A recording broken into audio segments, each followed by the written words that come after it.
right, so if you're done installing, please go ahead and turn it on, and you'll land upon this splash screen, okay? Tableau public, it'll only allow you to connect to like a few sources of data connection, but then that's more than enough for what we'll need. Let's say you're working with a bank, or you're working with some sort of like big box retailer that uses Tableau's full version. You'd probably have like more than 250 different types of connector types here. Of course, you will never need all of them. It's just that they are providing you with the option of connecting to many different types of data sources. So regardless of what your company uses, you'll be able to connect to that with Tableau. Does Tableau Public allow you to save the workbook to your hard drive? Good question. No, it doesn't. The one downside of Tableau Public is that you cannot save it in your computer. You'll have to create a Tableau Public account and upload it to your repository online.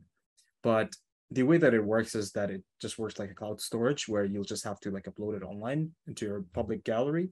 And when you open up your Tableau Public account again, for example, these are some of the ones that I've uploaded. It's not complete yet, but it will basically retrieve whatever you have on your profile. Can you save it in Google Drive? No, you cannot. You can only save it in Google, the Tableau Public Gallery if you're using Tableau Public. So it's hard to share files that you've worked with unless you were just like allowing people to view it. And the only place that would be possible would be your Tableau Public Gallery. I will talk a bit about that in the end as to how you can share your work, so that, like, if you're working on any project in Tableau and you'd like to probably share it with a potential employer or someone that you want to show your work, you can just send them the link of your profile and make sure that the visual is visible, and then they'll be able to see that visual. Okay. All right. So I'm hoping that everyone's done installing and downloading the data sets. So the first thing we're going to do is we're going to try to import the data sets that we've just downloaded. Okay.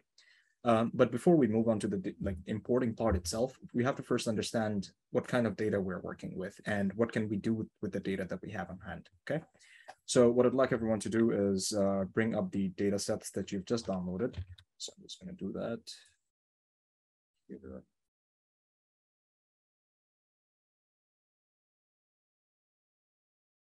So let's take a look at the country data set first, okay? All right. So in the country data set, you can see that you have 5 columns, okay? Country name, country code, region, income group, and special notes. And for each of the country names, you have a country code, you have a region that they belong in, you have an income group, which basically designates what kind of category their normal GDP falls under, and if there are any special notes associated with that country entry, okay? Now, it's hard to understand from this one data set itself that we're going to do. So we're going to first take a look at what other data sets that we have available. Okay. So I'm going to go ahead and open up fertility rate.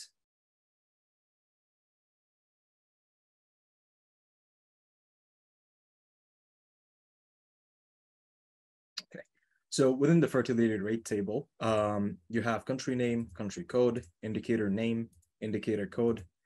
The year is 1960 all the way to 2013. Okay. It needs the computer to be restarted to be completely installed. So if we can have video of tonight's webinar. Yeah, definitely. We can send you a copy of the recording. Yes, we'll definitely send you a copy of the recording. So please just leave your email and send it to Warney, please, so that we can reach out to you with the recording. Okay. All right. So as I was saying, so this table contains the country code, country name, the year values, and under each year, you'll see that there's an indicated value, okay? So again, without the metadata, it would be hard to understand what it is, but since we already know what this data set contains, I can directly tell you that, okay, each of these values is the indicated fertility rate for that country during that specific year, okay? So again, the fertility rate table tells you the fertility rate of a specific country during a specific year. So I'm going to move on to the life expectancy table. Life expectancy table, it's shaped in pretty much the same way as the previous one. So you have country name, country code, indicator name, indicator code, 1960 to 2013 again. And under each column header, you have a indicated value, which designates the life expectancy or the average life expectancy at birth for each of these countries for each year, okay? And finally, we have population. Just gonna go ahead and open that up. All right, so same format again. You have country name, country code, indicator name, indicator code, the year values, and under each of the year values, you have the indicated population for that country for that specific year. So now we know that we have 4 different data sets: country, fertility rate, life expectancy, and population. With all this data, you can start trying to imagine what kind of correlations you can draw up. Maybe you can try to see what was the fertility rate for each country during each year, right? Or maybe you could try to see if fertility rate and population is correlated by plotting them onto a single chart. Or maybe you want to see if life expectancy and fertility rate is correlated or not, or if they have any interaction between their values or not, okay? Well, there are many different ways of doing it. You could probably do a Pearson's correlation test. You could do a chi-square test. Many different tests are out there, but a very simple way of just taking a look at it from the get-go itself is to put it on a chart and see if there are any noticeable differences in the marks that you're drawing up, okay? And to that end, we'll be using Tableau to make that whole process much easier. So I'm going to go ahead and close these files. And I'm going to go back to Tableau. So there are five specific parts of any data analytics project. The first being the requirements analysis, which we just did. And we just realized that, okay, we have these data sets and we're going to try to find out what are the correlations between it, if there is any patterns or trends that we can find out. The second would be locating the data sources itself, which we already did before first step 1. So that's already done. The third thing would be to load the data into the software, okay, which is the ETL process. Now, ETL stands for extract, transform, and load, but for Tableau, you cannot transform too much. You can only change the shape a bit, and we're going to take a look at that, okay? Can Tableau work with S3 or Bitbucket? Bitbucket, I'm not too sure what that is, but S3, yes. It's not going to work with the Tableau public version unless you can go for a web data connector. I've never even tried this with S3, to be honest with you, but I'm pretty sure that if S3 has a external like data API, then I'm pretty sure you can connect it to web data connector. If not, then the full version of Tableau would be required. But it seems like you can connect it to Google Drive, Google Sheets. OData I've never used. And yeah, I've never tried connecting S3 to Tableau, but I'm sure you can. Okay. All right, so the first thing that we're going to do is go ahead and import the Microsoft Excel files. So you can click on Microsoft Excel, and I'm just going to go to desktop and go to the files that you've downloaded. And let's start it by importing country first. So as soon as you click on import, right, you go to the data source window. So the data source window is where you'd basically be setting up your data connection and making sure that the data source is being read in the way that you want it to be read. And if there are any transformations or if you want it to be read in a certain way, then you can do so in this step. So for example, in this table, we have country name, country code, region, income group, and special notes, right? But for today's purpose, we don't really need income group or special notes, first of all, because income group as itself, this column, by the looks of it, it doesn't really provide too much granular details. It just kind of categorizes each country into a different income group, but we're not interested about the income group today. We're only taking a look at the health status, right?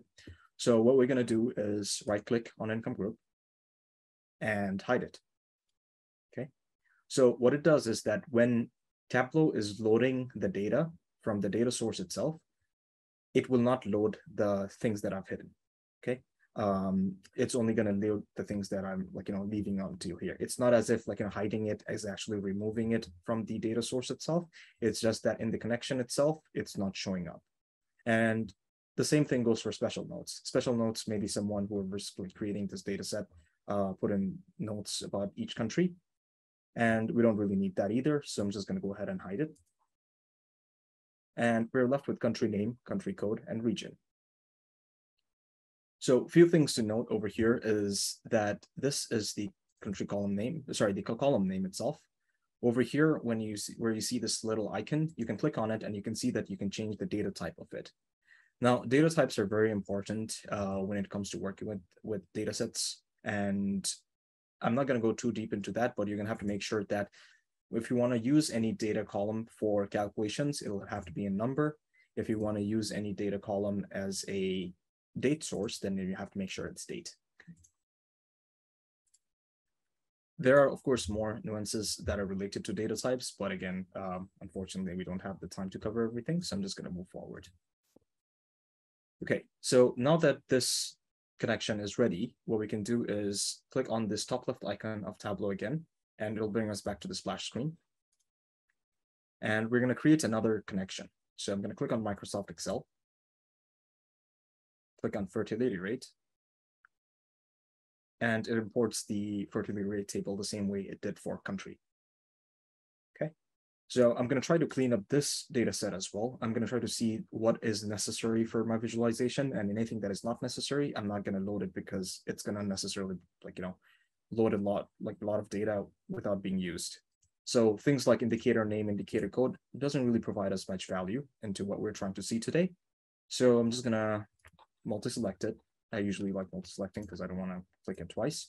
So you can either click on one, hold down Shift, click on the next one, or if you want to select discrete ones, you can just click on them, hold down Control, and click on the ones that you need. Okay. So it kind of works like selecting files on your computer where you hold down Control or Shift, and it works the same way in Tableau as well. So I'm just going to go ahead and hide fertility rate, indicator name, and indicator code. So I'm going to right click and hide. By the way, I'd just like to check in with everyone. Are you all following along, or am I going too fast, going too slow?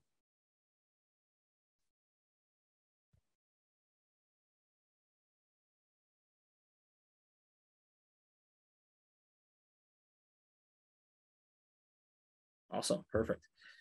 Yeah, so if anyone has any question, feel free to leave it in the chat. Let's try to make this a next interactive session. Yeah. All right. So the next step, what we're going to try to do is see what kind of structure we need this data to be in. Okay. Right now, what you can say is that this table is in a sort of matrix format where you have the indicated values under a column and a row, right? Let's say you want to check out what the fertility rate for Afghanistan was in 1963. As a human reader, you'd kind of have to see where 1963 is and correlate it with the row that has Afghanistan in it, right? And that would give you your value, 7.671. But when it comes to charting, if you've worked with Excel before, and let's say that you want to chart a XY chart, right? You need the column axis titles, which is let me draw it up for you actually.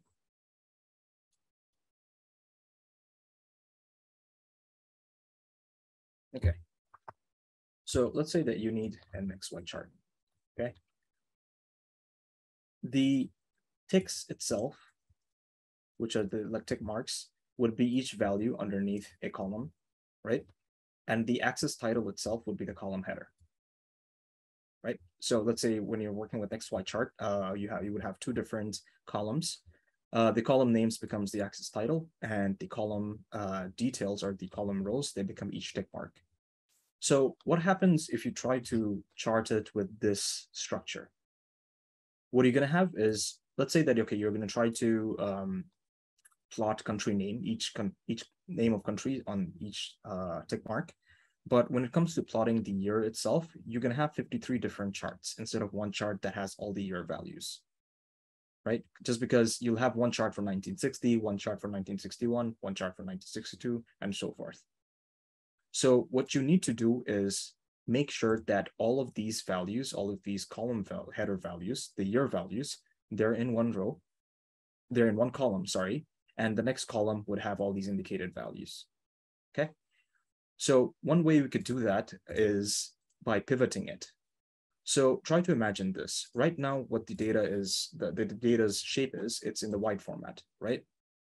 So you have all these year values up here. So these are 1961, 1962, and so forth. And you have each of these values here. What pivoting does is, if you have a selection it will just pivot it around this corner. It's basically the same meaning as a like pivoting in physics, where it's just rotation around a fixed point. It's the same thing over here. So when you pivot a selected data set, right, what it would do is it would put all the column headers into one column and all the values relevant to each column in the next column. Okay, so instead of having 1961, 1962, all these things here, what you would basically have is 1961, let's say for Aruba, is 4.65. And then Aruba 1962 is 4.47. And then you would have country name,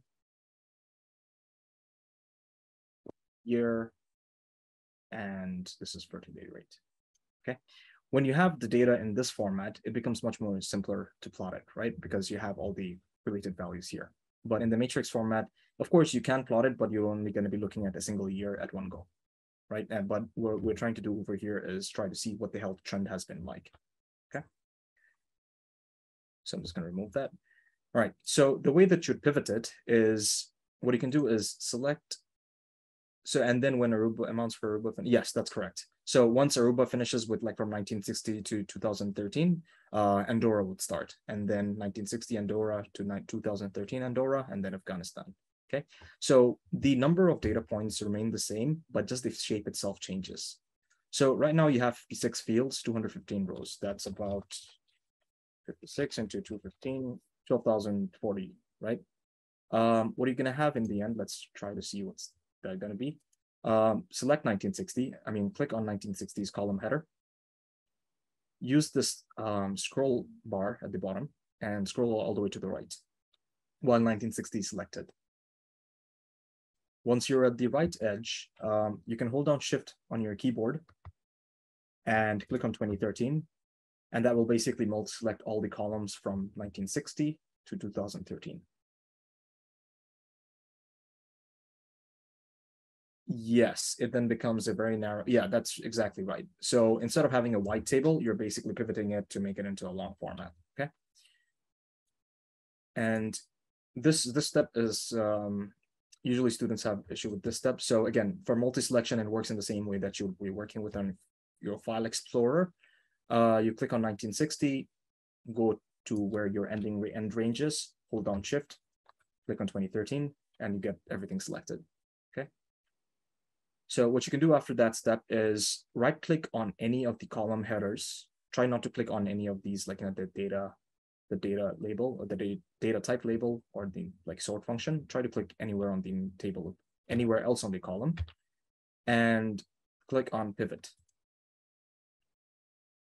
So now you can see what just happened, right? Okay, there was something wrong with the previous calculation. 4 fields, 11,660.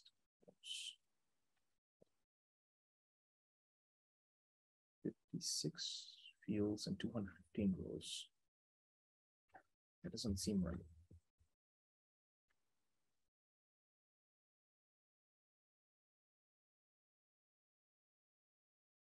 Ah, right. That's because we're not counting these two. So it would be 54 into 215. So 11,610. Okay. And now if we do that again, yes, exactly.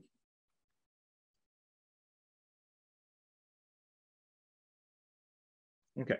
So now you can see that, okay, the number of rows, well, we just went from like 11,610 data points. We have that here now. Okay. Again, like you might ask, like, why these are not two counted. These two are not counted is because we're trying to only pivot the ones that we need the column headers in the rows itself. Okay. So again, the data itself doesn't change. It's just the shape itself that's changing. Okay. And that makes it much easier for us to plot this on a chart. So if you've caught up with this step, what we're going to do is rename this. Okay, now you can see that it's all the years with the relevant values beside it for each of the countries.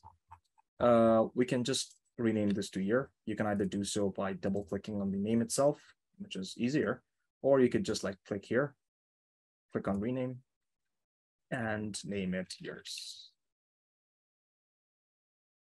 or year. And for the next column, it would be the fertility rate. So I'm going to try to write down fertility rate. Okay. One thing you'll have to notice is that if you try to name it the exact same name as the table itself, then it's going to throw an error. So let's see what happens when you do that. It'll tell you like in a field or logical table named fertility rate already exists. So maybe just put a different case letter or like put in an extra space and either would work. Please let me know if you've caught up to this step.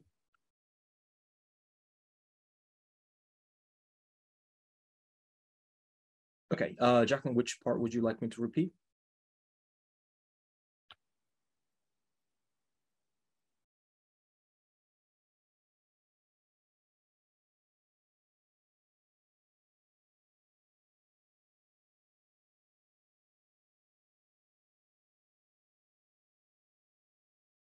After selecting all pivot, okay. So I think what you did was you also selected country name and country code. What you're supposed to do is only select the year table, the year columns, okay? So do not select these two, only select from 1960 to 2013. That way, when you press pivot, these two are not getting pivoted. Only the selected ones are getting pivoted, okay? And that way you'll have 4 in the end. So you'll have one with all the column headers and the next one with all these values. So now if I click on pivot, you have 4 of them now. Okay, Anita, yours stopped working. Is it stuck at this stage where you clicked on pivot? And you might want to try closing everything else in your background, like, all the other applications that you're not using, just close them so that, it frees up some RAM. Because I think Tableau is very RAM intensive. Let me check, actually.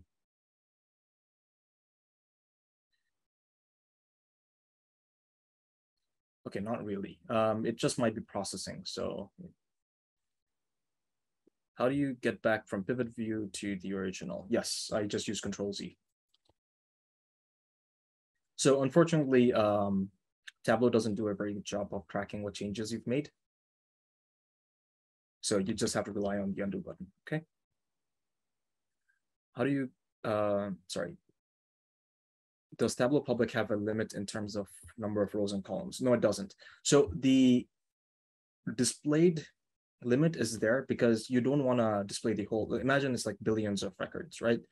You don't want to display all billion records because you're not going to look at it. So what they will usually do is show you the first 100 so that you have an idea of what kind of data that contains, but you don't necessarily need to see everything. But in terms of how much data it can load, there's no limit on that. So can you repeat the shortcut for selecting all columns? Okay. It's the same way that you would do it in Excel. Let's say that this is a column, right? You select the column that you're going to start off at. And while that one is selected, scroll all the way to the right, hold down Shift, click on 2013, right click, pivot. And yes, you could load a really large file. Technically, what you're doing over here is now you're not loading it, it's just reading off of it. So if you were loading the whole file, it would basically take the whole data from that file and place it onto its own memory, right? But what you're doing over here is that you're just creating a connection that reads off of that. So you're not burdened by that huge amount of information coming into the Tableau's memory. So that's why, as long as the data is readable, it will read that and it will query it and bring it into Tableau. No problem. Okay, so I'm just gonna quickly retype these things again, year and fertility rate.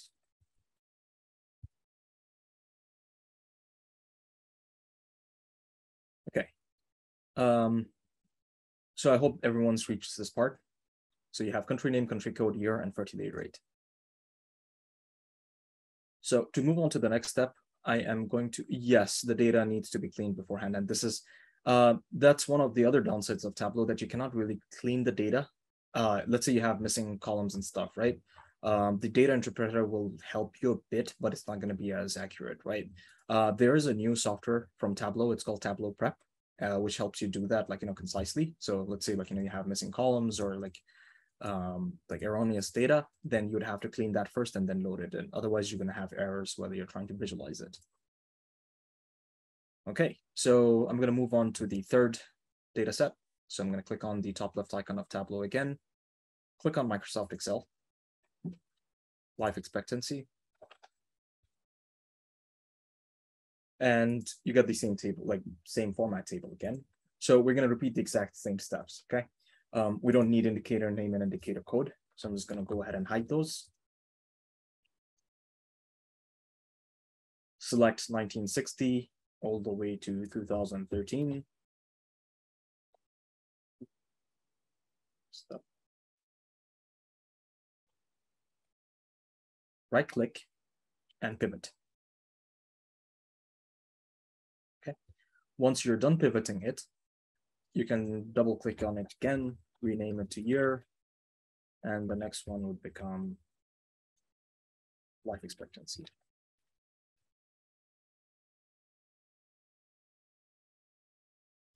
So now we're just telling Tableau to read these files separately, and Tableau is now making connections between these files. Okay, that is a good question. So every time that I click on this icon again, right, it's basically going back to the start page where it's creating a new connection every time I click on Microsoft Excel, right? If you wanted to do everything in single connection, then you would have to kind of join the tables at first and then load it in, but that becomes kind of complicated when you have different data sets with different structures, okay? But since we are not doing that, what we're trying to do is basically load in, because each of these files have a different structure, right? Life expectancy, population, and fertility rate have the same structure, but country has a different structure. So if you loaded everything first and then tried transforming it, the same transformation will be applied across all 4 data sets. So what we're doing instead is we're loading in each connection, each file as a separate connection, applying the required transformations, and then joining them when we move on to the next stage. So you can click over here and you can see what connections you've drawn in. So we've already done country, fertility rate, and life expectancy. Okay. So for the last part, same steps again. Click on the top left icon of Tableau, click on Microsoft Excel, import population. And since it's the same structure, we're just going to repeat the same steps. Hide indicator name, indicator code. Multi-select 1960 to 2013. Right click, pivot, double click, pivot field names, rename to year. And this one becomes population. So since we can't really change the case here, I'm just going to try to add an extra space. Work. I'll just rename this pop dot. Okay. So please let me know once you've reached this stage.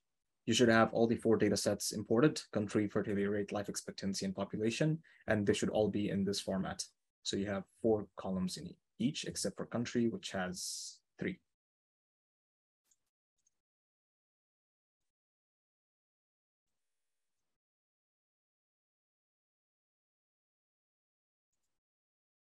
Okay, awesome. All right, I'm going to move on. So now comes the fun part of visualizing, okay? Your data has now been loaded, cleaned, and transformed exactly according to what you need. So we're going to move into the visualization part. So please go ahead and click on sheet 1, and you'll be led to the canvas of Tableau. So the canvas of Tableau is where you'll basically be building your visuals, and it has all the tools that you'll be needing to build your visuals. And we'll go into depth for a few of them. Of course, we cannot cover everything due to time limitation, just because there's so much to cover within Tableau. And that's why we have the bootcamp. And I hope that convinces you. Okay. So quick overview. At the top left of the Tableau canvas, you have the data connection screen, or the data pane, where you have all the data connections that you've just made, okay? Every time you click on one, you're going to see the relevant dimensions and measures, okay? Anything above the line, anything above this like little gray line are dimensions, anything below the gray line are measures. What you can differentiate dimensions and measures are that measures are the continuous values that don't really have a context associated with it by itself, but dimensions are the attributes that give a value or a continuous value the context, right? So for example, if I drag in population by itself is just a number, right? You can't say what country is it from. But let's say if I drag in country name, then each of, that did not work. I'm just gonna do this. Okay, so each of these countries would have a specific context. Each of these numbers would have a specific context, which is the country name itself. So that's how I would differentiate between dimensions and measures, okay? I'm just gonna get rid of country name and some population again. Over here, you have the pages tile, anything that you would want to, the visuals, it can be split up by different page views, okay? Depending on what you drag over here, it's gonna be separated based on that attribute. Filters, again, as it just says, it'll filter the dimension, it will filter the data that you have on your canvas based on whatever you drag in here. Marks, it helps you designate what kind of marks or ticks that you'd like to use for your visual. Columns and rows, you just have to drag and drop it here and it would show up as either columns or rows. And then you have the canvas over here, okay? One more thing is that on the right side of the screen, you should have the show me option, which basically gives you a recommendation of what charts you could use, okay? And that makes it a whole lot easier to build charts automatically. Let's say that I'm dragging in country code or population, and Tableau has a built-in engine that kind of recognizes what is the best chart or what is the recommended chart that you could use for that kind of data, and it's going to highlight that over here. Or on the other hand, what you can also do is that, let's say you're really interested in working with a bubble chart, right? Or a packed bubble. So it'll tell you what you need to drag in for packed bubbles. So it'll tell you that try one or more dimensions and one or two measures. So as soon as you drag those two in, this will get highlighted and you can click on this and it's going to visualize it in that way, okay? All right. So let's move on to building the actual dashboard, the actual visual that we need for today. So the first thing I'm going to do is I'm going to drag population measure from the population table, which is from here, and I'm going to drop it on size under marks. Okay. So as soon as I do that, you'll get this little square box that designates the whole population. But again, it doesn't have any dimension associated with it, so no context there. So we'll just have to wait until we drag any of these in. So the next step I'd like you to do is go to fertility rate and try to drag in fertility rate measure into columns.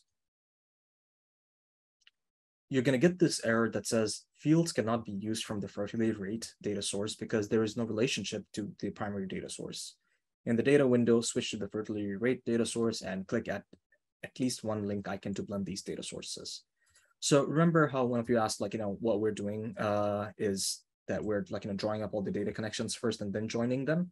So this is the part where we're going to have to join all these 4 different connections, okay? We know that there is a relationship between population, life expectancy, and fertility rate and country, but Tableau by itself, it doesn't recognize.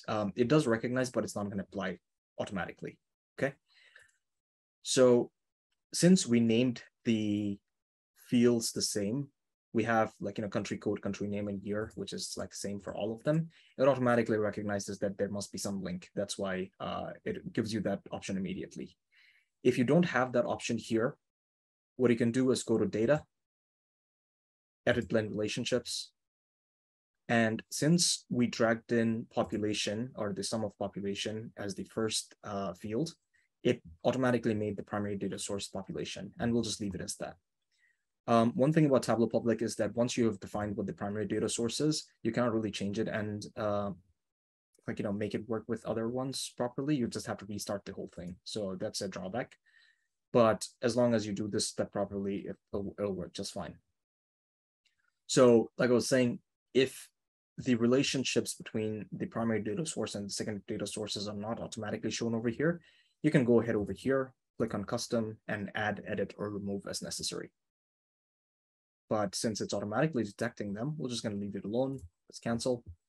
And all you'd have to do is basically click on these little chain icons, and it would basically turn orange. And that shows that the fertility rate table and the population table is linked by these three dimensions: country code, country name, and year, because they're both shared.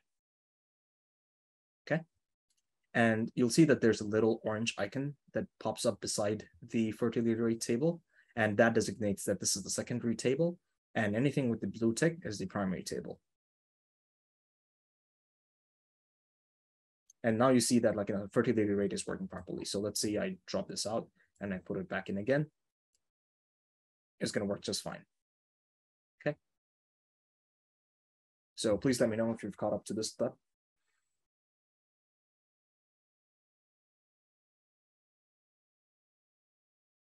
How does it distinguish between the primary and the secondary table? Well, Tableau has this thing that, like, once you drag in, I'm not sure if it can be described as a intentional feature or if it's just how it's designed. Once you drag in the first field, any field, it could be any field, it'll designate that as the primary data source. And anything else that you try to drag on top of it would be designated as the secondary data table. Okay. I'm not sure if that's what you were asking. Okay, perfect. How do you link again? So once you drag in fertility rate to over here, right, 2 columns, even before that, you'll see that there are these little grayed out icons that like shows out like chained links. Okay, so you just have to click on each of them, and it will turn orange, and that would basically connect the secondary data source to the primary data source. Okay. So I'm going to go ahead and do the same with life expectancy. I'm going to drag life expectancy 2 rows from the measures. It's going to show me that same error again. So I'm just going to go ahead and click on these little icons to activate the connection. And you get this XY chart with life expectancy on the Y-axis, fertility rate on the X-axis, and this little bubble over here that says what's the population. Okay. Next up, we're going to try to drag in something from country. Okay. Again, since country is not a related table, we're going to click on these 2 icons and enable the connection. And we're going to drag in region from dimensions onto color under marks. So what that does is it provides a context to the population's bubble that you're seeing over there. Because there was no context before, it was just aggregating all the population into one bubble, and it was showing you the sum of all those values. But now that we've put in a dimension, it's basically separating up each bubble by region. So on the right side, you can take a look at the legend and you see that, okay, there is a null value, which basically designating that some of the country entries, they don't have a region associated with it. So that's why it's showing up as null. The others, they do have a region associated. So East Asian Pacific, Europe and Central Asia, Latin American, Caribbean, and so forth. And each of them are color designated. Okay.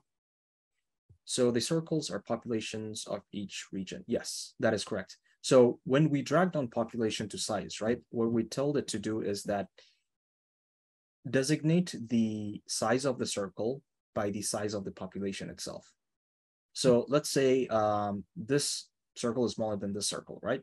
So that means that the population here is larger than the population here, and which is something that you can also see if you hover it. It says population of sub-Saharan African countries over the last 53 years is 26.5 billion. And for East Asia and Pacific, it was 90.6 billion. Okay, so what size basically does is that if you have different values of different values, it's going to change the size of the circle according to those values. Okay.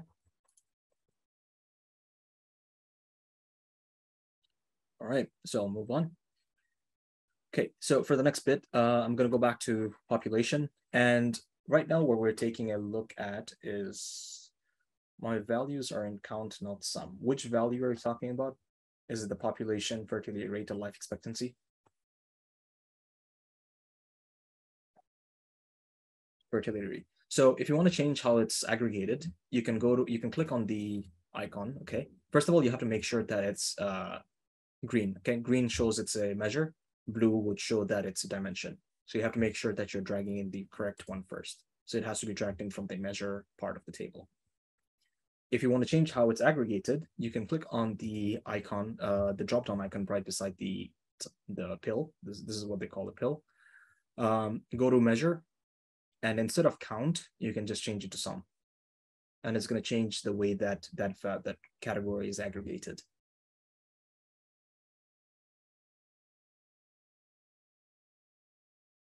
All right. So I hope that fixes it, Jacqueline. Let me know if it doesn't, and we'll check it from there. Okay. So next up, we're going to try to see more granular details. What we're taking a look at right now is just the region itself. But what if we wanted a more granular look? What we can do is drag in country name from the population table into detail. And what that does, it kind of blows up each region and shows each country as a little dot over here. I don't see a measure. So when you go to fertility rate table, right? You have this line over here that says like, these are dimensions, these are measures, right? What you should be dragging over here is the fertility rate from fertility rate table, not the count, this one. So I think you might have dragged this one instead, the second one instead of the first one.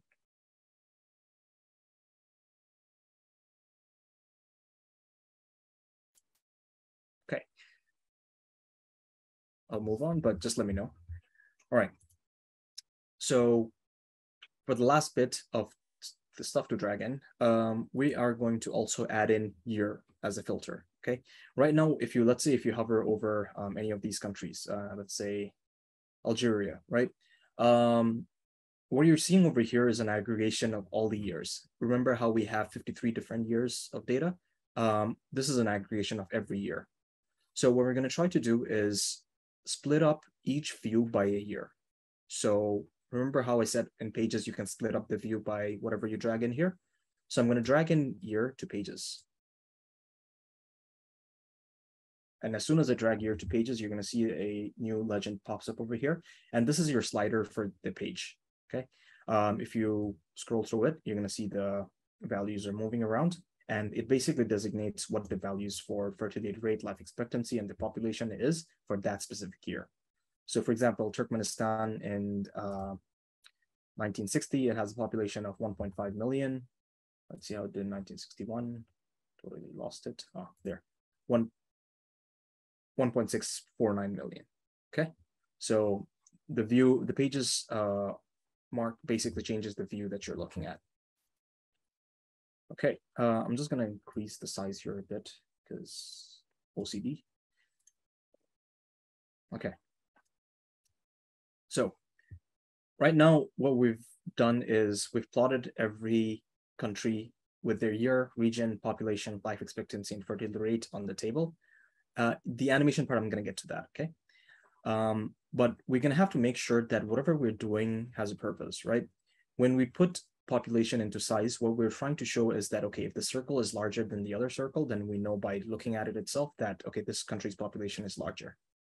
But right now, they all look like little dots.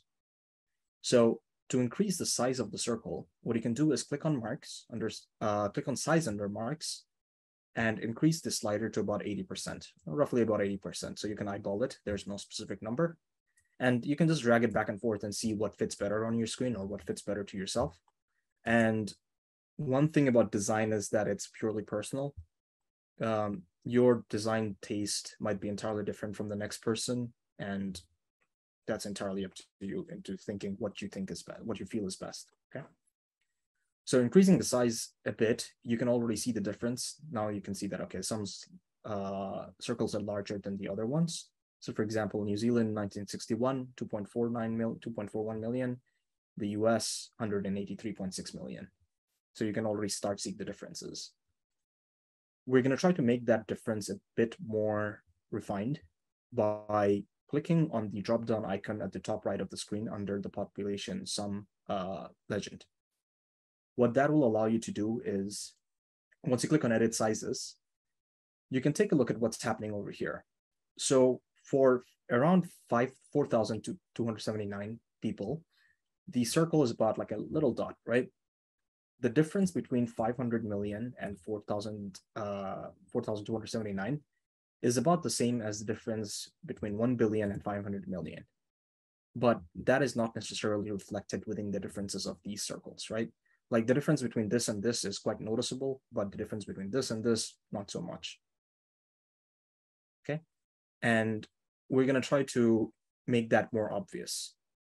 So what you can do is you can click on sizes vary, click on the dropdown, select by range, and drag the right slider until you feel that the circle differences are wide enough. Actually, why is that changing? Yeah, there you go. Just deselect that. So initially it was like this. What I'm doing is I'm just increasing the size differences between each of these ranges. That way, the smallest one and the largest one will be very different from each other, and you can easily tell the difference. Now, if you increase it way too much, you're going to see that it just becomes way too large and you won't be able to see anything else. So a good balance is always key. So I'm just going to leave it until here, right until this little bar touches this border. I'm going to click on apply and OK.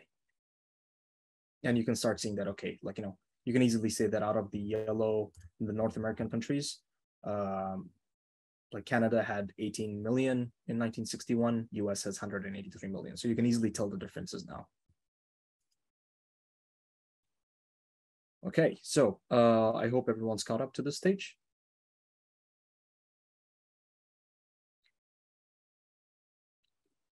How do you change the scale on the y-axis? Okay, let me get to Ilham's question first. We do so because we want the audience to get a more accurate sense of data by watching it. Yes, yes, that is exactly right, right? So imagine you're presenting this on a projector or whatever. By the first glance itself, people should be able to say that, okay, this circle is larger than the other circle, right? And if you add on more stuff to it, then you can easily say that, okay, this is US. Maybe you can add in a tooltip that says what country it is, or you can maybe allow, like, like it's automatically allowed by default. When you hover over any country, it'll tell you the details of that country. And let's say that out of all the European and Central Asian countries, what has the largest population? You can easily say that this is the largest because the circle seems to be the largest, right? And that is something related to something called pre-attentive attributes, which basically helps humans perceive information by looking at, not just by looking at things like, the differences in shapes and sizes help us understand data a bit more, but that's another topic for another day. How do you change the scale on the y-axis? So, okay, this is a good question, actually. In case your life expectancy column is weird, what you can do is right-click on the life expectancy axis or even the fertility rate axis, click on edit axis, and maybe set the start as 0, because no one's going to live negative number of years, and fixed end will be hopeful and say 100, okay? So I'm just going to click on that. And that sets the minimum range at 0 and maximum range at 100. And this axis setting, it entirely depends on the logic, right? You can't have negative number of life expectancy, and you can't have, like, more than 200 years of life expectancy. It's technically impossible. So yeah, that one has to be set depending on your context itself. Okay, so I'll move on. So for the next bit, what we're going to do is, if you can see that, again, from this point onwards, design is entirely up to you, but this is something that we would recommend, and this is something that has proven to work because it's also being used by Tableau. Fun story, what we noticed later is that if you go to the Tableau's page, right?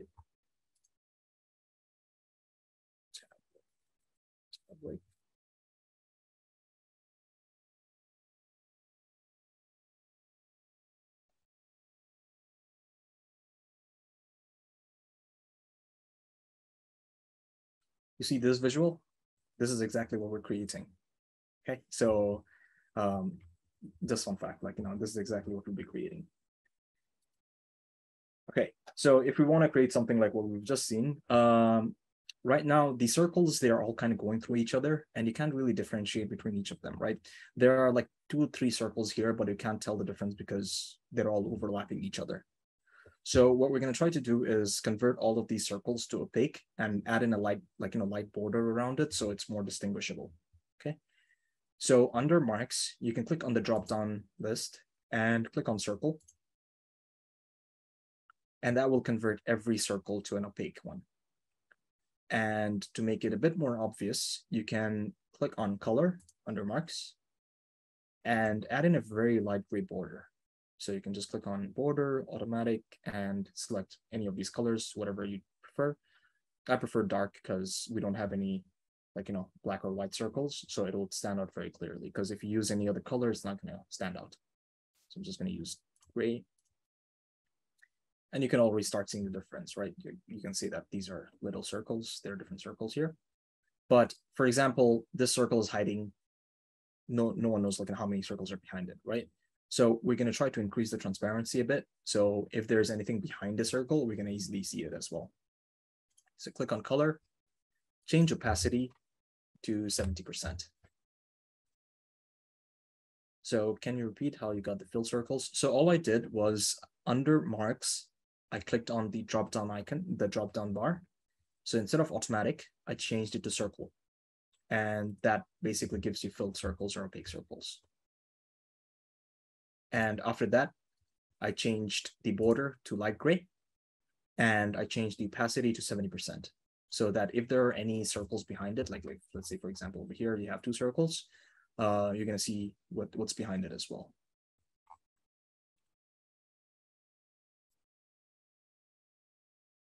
Okay, so I hope everyone's caught up to this stage.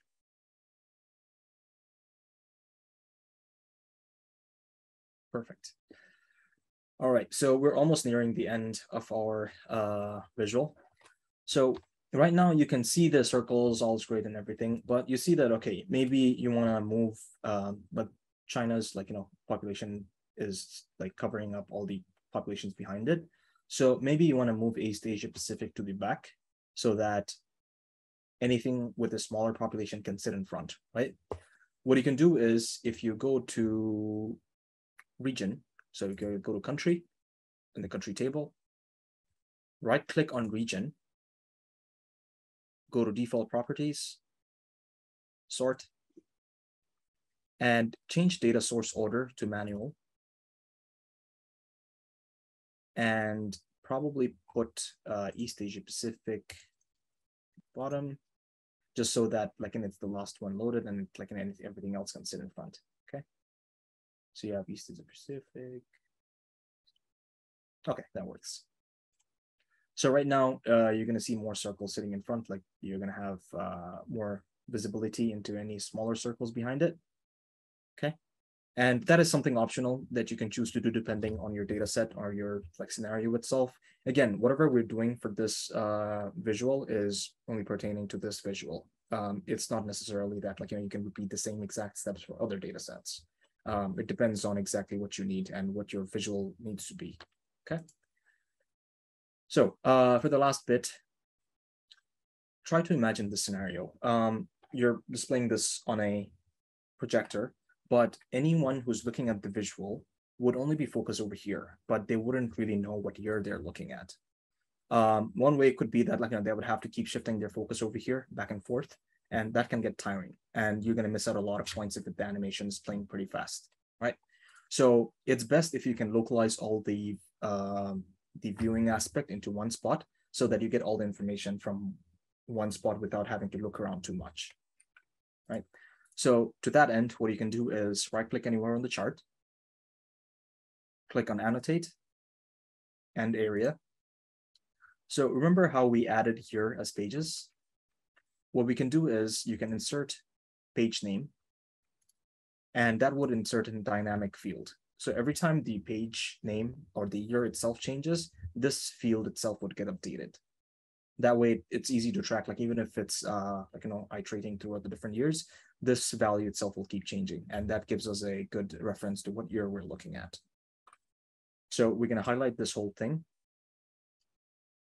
Click on the font size, change it to something big that you can see. I would recommend 36. Press an OK. And you'd see a little annotation with the year popping up over here. So you see, like, how we're like, looking at 1961, right? It's also showing me 1961. If I go back 1 year, it's going to show me 1960. And that's the beauty of dynamic fields, that you can easily annotate or mark stuff. And as the data changes, so does the value of the annotation itself. So I'm just going to increase the size. Sorry, okay. I'm just going to increase the size a bit and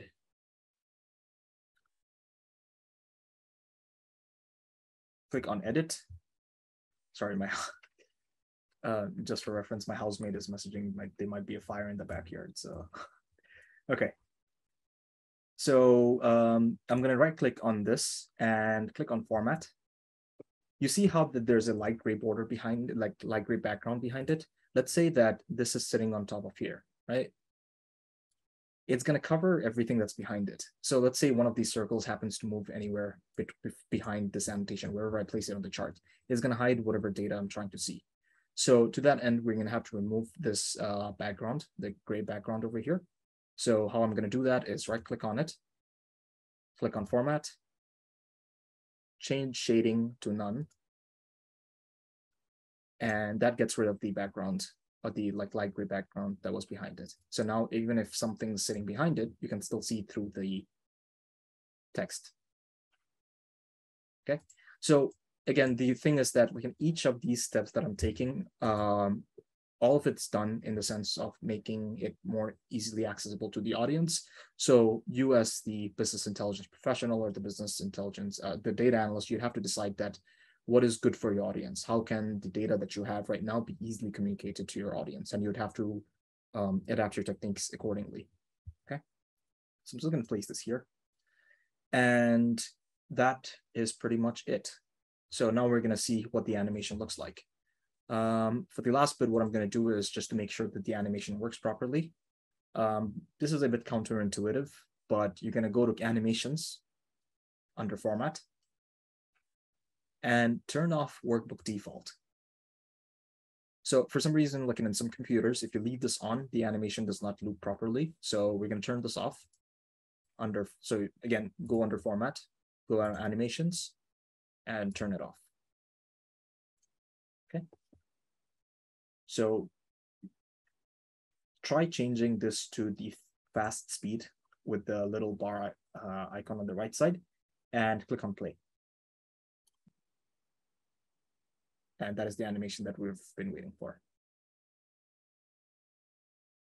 Okay, so I'm not sure why it's a bit laggy on my computer today, but the idea of this animation is to help you see how the trend has been for the whole world, right? We started off with 40,000 data points spread across 4 different data sets. And if you asked anyone to understand any sort of trend from that, they'll probably most likely get annoyed, right?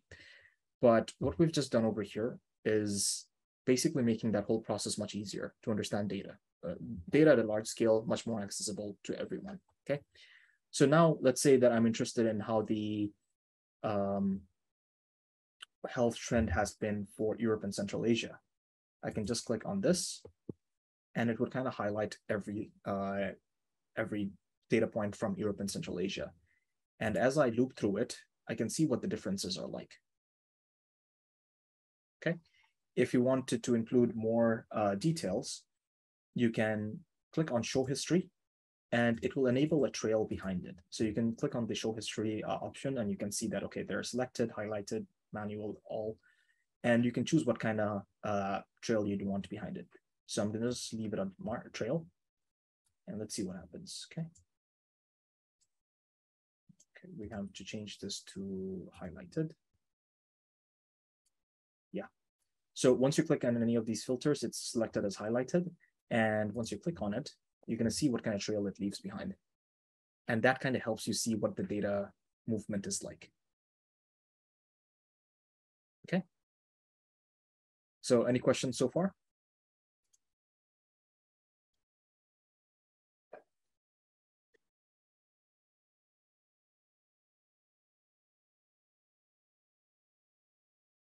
Yep, definitely the magic of data visualization. I mean, if you consider how we used to process data before, right? Let's say you walked into your, let's say you were setting up for a business presentation and you'd had to work with even pivot tables, right? Pivot tables, Excel, whatever it is. Managing, first of all, pivot tables, they would only work for data that is like up to 100,000 records. If you had more than 100,000 records, it would definitely crash on you, no matter what kind of computer you have, because I have a gaming computer and it will still crash on mine if I try loading it. So after a certain point, the larger data becomes very hard to handle. So that's where tools like this step in. And especially for like, companies that deal with like billions of records per day, visualization tools like this come into a lot of benefit. Okay. And the best part about this is that you are making such huge amount of information easily accessible to literally anyone who is in the company, right? If anyone, let's say they wanted to use this, they could easily just click on this and see what the trend is. They wouldn't have to go through Excel and do their own analysis and things like that. If you know what they want to see in the first place, you can just create it for them, send it to them, and they're going to play around with it, be interested in it, and also derive information from it. Okay. Yes, I'm going to go to the stage about like how to upload to your public gallery. Okay, so now that we have finished building this, it's important that you save it because you don't want to lose your hard work. So you're going to click on File and click on Save to Tableau Public As. If you haven't already signed in, you can do so. Or if you have not created an account, I would recommend you to create one. Okay. It's as simple as a free sign up, so you can just sign up on the Tableau Public. So as soon as you sign in, right, you'll get this option that says save workbook to Tableau, and you can rename it as whatever you want. I usually name this World Health Trends. Okay, and then you can click on save. And it's as easy as that. As soon as you sign up for the Tableau Public account, that becomes your profile. So make sure you choose your name well, because you're also going to be sharing that with your potential employers if you want to show your work to them. So yeah, it's going to be a public profile. Okay. As soon as you click save, I'm just going to say info session save.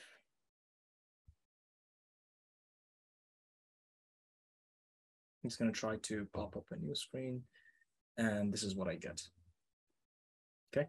So this would be your public profile, and any work that you do in Tableau Public, it can be saved over here, and you can just as easily share this link in your resume, and that would make it any potential employer that wants to see your Tableau work much easier to see what you've done. Okay. And the beauty of it is that the dashboard itself in the Tableau Public Gallery, it's as interactive as using it on the Tableau Public software itself. And the animations and everything work just as the same. Okay, so feel free to add in any animation that you want, and it would all show up over here. You can also choose to make this visible to public or not by clicking on the settings over here. And let's say you are still working on something and you don't want to share it with the public yet, you can just disable this and it will not show up on your public profile, but it'll still be available for you to work with. So let's say that you've uploaded this on your public profile, right? You go ahead and close Tableau, but once you sign back in, it'll show up in your open. You can go to Tableau Public, open from Tableau Public, and it's gonna retrieve the file that you saved online. So Deborah, can you repeat how to speed up the animation?